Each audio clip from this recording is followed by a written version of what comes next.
Olá, meu nome é Patrícia, sou professora do Departamento de Ginecologia e Obstetrícia e dando continuidade aos nossos estudos sobre a vitalidade fetal, vou falar sobre o perfil biofísico fetal e a Doppler velocimetria. Na década de 80, surge o perfil biofísico fetal. Manning e colaboradores observaram ao exame ultrassonográfico que todos os fetos, ao adquirirem certa maturidade do desenvolvimento e estando bem oxigenados, apresentavam comportamentos que se repetem e mais, devem estar presentes em um determinado período de tempo do exame. Esses comportamentos foram associados ao líquido amniótico, que é produzido pelo feto a partir de 14 semanas. E assim foi criado um score, que é o perfil biofísico fetal, com o objetivo de avaliar a vitalidade do feto. Durante o amadurecimento do sistema nervoso central, há uma sequência fixa de aquisição de habilidades pelo embrião e feto em relação ao tempo. Por exemplo, o tônus muscular e os movimentos do embrião podem ser visibilizados com 8 semanas embrionária e mostra o desenvolvimento de áreas subcorticais do cérebro. Os movimentos fetais se relacionam aos núcleos do córtex e os movimentos respiratórios mostram um amadurecimento do quarto ventrículo. A reatividade cardíaca em relação ao movimento fetal indica maturidade do hipotálamo posterior e do bulbo e devem estar presentes em todos os fetos acima de 28 semanas. Em situação de hipóxia crônica, o feto perde primeiro a última habilidade adquirida. O perfil biofísico fetal é, portanto, um score. Cada parâmetro recebe uma pontuação, que são somados de forma quantitativa para avaliar a vitalidade fetal. Atribuímos 2 pontos para os movimentos fetais, 2 pontos para o tônus fetal, 2 pontos para os movimentos respiratórios e 2 pontos para o líquido amniótico, somando um total de 8 pontos em 8. Observe que 3 parâmetros são chamados agudos: movimentos fetais, tônus e movimentos respiratórios. E o líquido amniótico é considerado um parâmetro crônico, portanto, a interpretação deve ser diferenciada.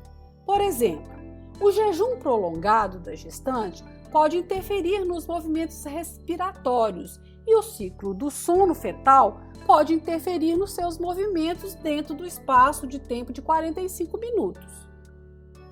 Ofertando o alimento à gestante ou associando a cardiotocografia ao perfil biofísico, podemos corrigir a pontuação final obtida. Já a redução do líquido amniótico, afastando rotura prematura de membrana, se deve à vasoconstrição das artérias renais, que é uma resposta vascular fetal à hipóxia prolongada. E nesse caso, a redução ou ausência de líquido amniótico não pode ser revertida. Existem maneiras diferentes de avaliar a normalidade do líquido amniótico, mas, para efeito de pontuação no perfil biofísico fetal, consideramos a presença de pelo menos um bolsão de líquido amniótico medindo 2 ou mais centímetros. O perfil biofísico fetal deve ser interpretado de forma quantitativa, mas levando sempre em conta qual quesito foi perdido. Quando a soma do score é igual ou maior que 8, consideramos o feto em estado de normóxia. Quando pontuamos 6, suspeitamos de asfixia e devemos repetir o perfil biofísico fetal, se os parâmetros que não foram pontuados no score são os parâmetros agudos. Outra estratégia é associar a cardiotocografia e realizar o perfil biofísico ampliado. Quando o perfil biofísico está igual ou menor que 4, existe uma correlação muito forte com a hipóxia fetal e, assim, deve ser avaliada a interrupção da gravidez. Aqui apresentamos um perfil biofísico fetal ampliado com inclusão da cardiotocografia. Sem a cardiotocografia, a somatória máxima do perfil biofísico é de 8 em 8. E com a cardiotocografia, a pontuação máxima é de 10 em 10, mas a interpretação do perfil biofísico continua a mesma já comentada. No final do século XIX, Johann Christian Doppler, um físico austríaco, descreveu o efeito Doppler ao observar que a propagação do som no ar era diferente quando um objeto se aproximava de um ponto fixo daquele som produzido quando o objeto se afastava desse ponto.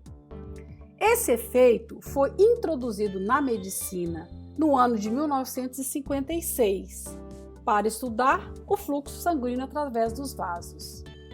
Como os vasos sanguíneos em obstetrícia são muito pequenos, pode-se dizer que o efeito Doppler reflete o movimento das hemácias dentro dos vasos, durante a sístole e a diástole. Em 1977, Fitzgerald e Drum foram os pioneiros em registrar de forma contínua a morfologia da onda da artéria umbilical. Ao observarmos a morfologia da onda Doppler da artéria umbilical, podemos determinar os pontos A e B.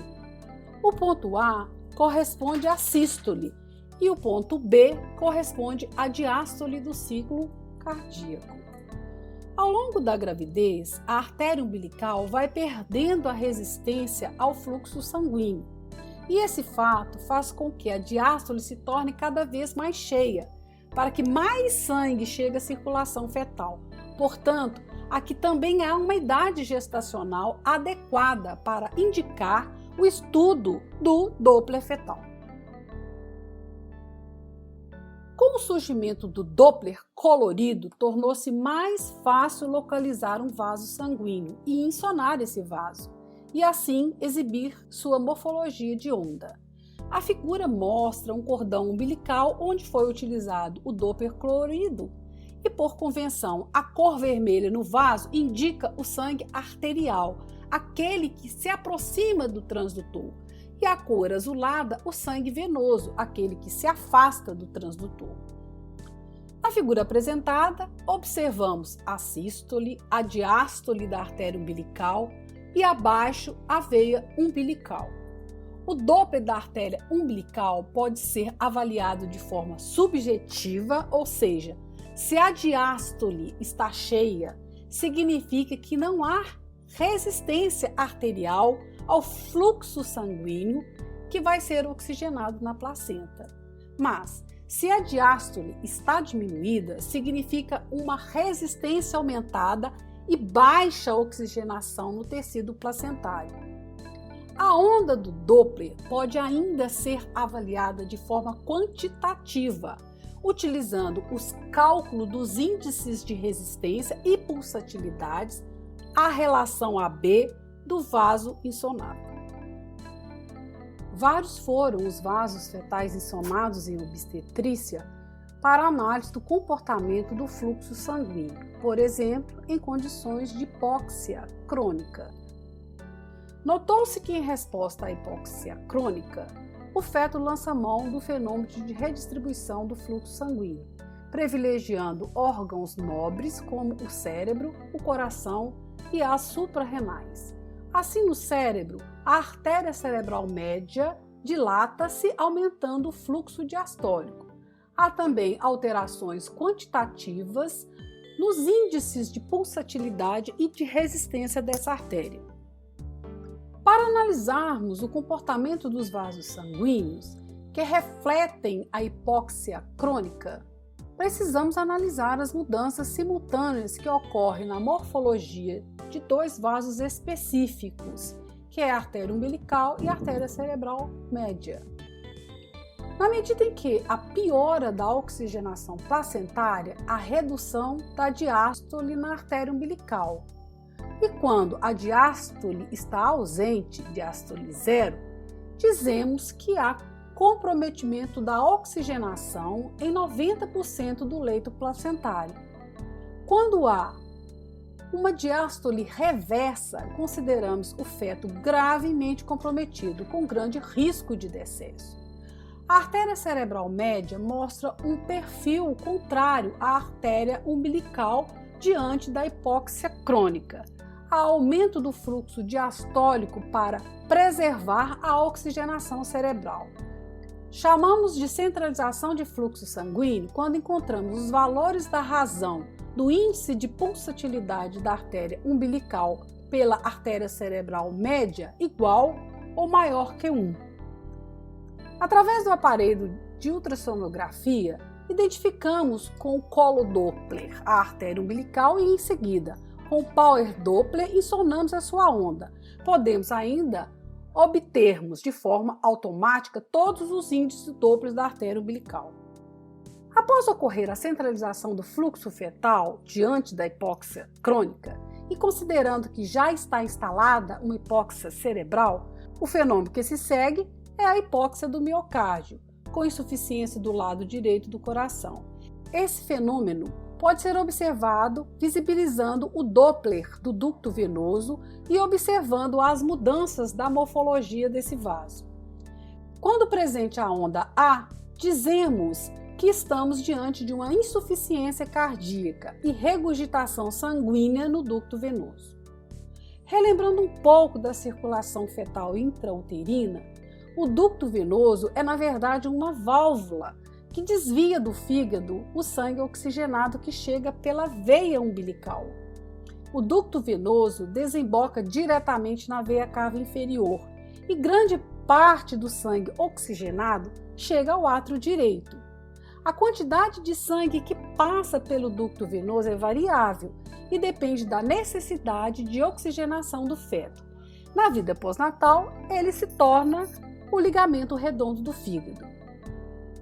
A indicação de acompanhar as mudanças na morfologia do Doppler do ducto venoso diante da hipóxia instalada é limitada, pois estamos diante de um feto com hipóxia generalizada e insuficiência cardíaca. O prognóstico de vida neonatal nesse caso é reservado. Atualmente, o Doppler do ducto venoso vem sendo utilizado como marcador de cardiopatia e cromossomopatia no primeiro trimestre da gravidez. A aplicação prática do Doppler arterial em obstetrícia está bem definida. São exemplo de indicações. Os casos de antecedentes de feto morto e com restrição de crescimento intrauterino, os estados hipertensivos da gravidez, a suspeita de restrição de crescimento na gestação atual, o oligodrâmino a esclarecer, o hipertiroidismo, o diabetes com vasculopatia, nas doenças autoimunes como a trombofilia e na doença vascular materna em geral. O Doppler não tem impacto nas gestações de baixo risco e não está indicado em doenças metabólicas como diabetes médio gestacional sem que haja um comprometimento vascular.